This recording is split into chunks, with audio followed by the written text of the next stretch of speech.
The narratives that you are about to see are fictionalized scenarios. Names, characters, businesses, places, events, locales, and incidents are either the products of the author's imagination or used in a fictitious manner. Any resemblance to actual persons, living or dead, is purely coincidental.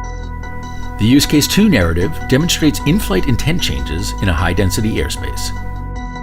Now that the UAS operation plans are deconflicted and successfully launched over Rome, there are new challenges to face. Megan, the recreational videographer and influencer, experiences a communications failure and her drone is labeled contingent or rogue, creating risk for other airborne UAS. This state of contingency is communicated to the USS network, alerting other operators nearby. Recognizing the risk, Megan safely lands her drone and works to troubleshoot the problem, while the other operators determine they are clear and continue with their missions. Then, seemingly out of nowhere, a series of powerful wind gusts disrupt the airspace around the inspection drone operated by the Chamber of Commerce over the farmers market, temporarily forcing it out of its operational volume and prompting its USS to flag the drone as non-conforming.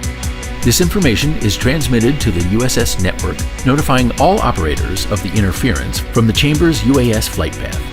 The other operators adjust as needed until the winds die down and the Chamber's drone regains control to continue monitoring the farmers market.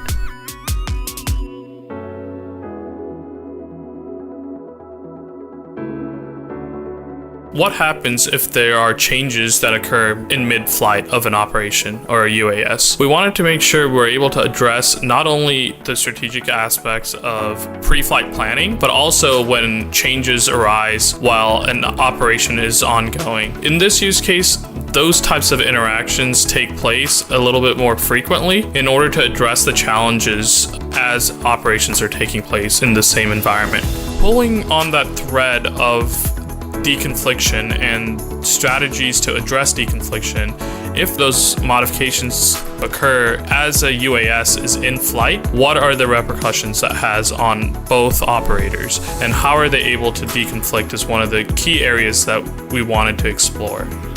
What happens in this particular use case is that we have one aircraft that's flying, a live aircraft that's flying, and we intentionally have it deviate from its known flight plan.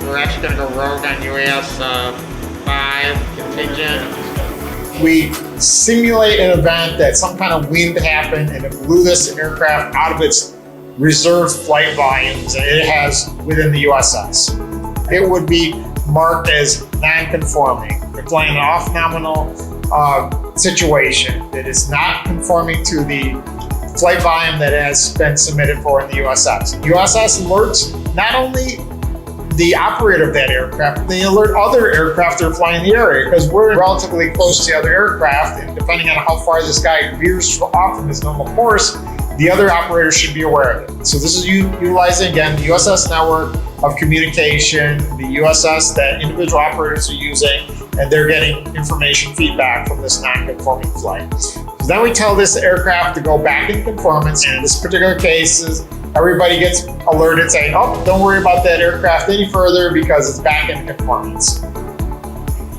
Other things that we do in this particular use case is another one, we take a simulation that's flying, and that simulation, we have it go into a contingent state based again on definition of this standard and on how UTM network operates. If they exceed their non-conforming boundary for a period of time, they essentially are considered contingent state. And when you're a contingent state, essentially you're an aircraft that has gone off script for too long and you are expected to just land your aircraft. What we emulate is a lost comlink. The aircraft kind of went stupid and it flew off course. And in this particular case, all we can do from a USS network standpoint is tell the pilot, hey, your aircraft is off course. But the other thing is we tell the other operators in the area, hey, this aircraft is going a little crazy here. We gotta let you guys know about it. And we keep track of it. Other operators, based on where they're located, they can change their operational intent. They can choose to go someplace else. They can choose to go land. In our particular case, we have one of our operators actually land a little early. Turns out that one of our aircraft is kind of low on battery life, and so we have it change its operational intent, and then we have it planned.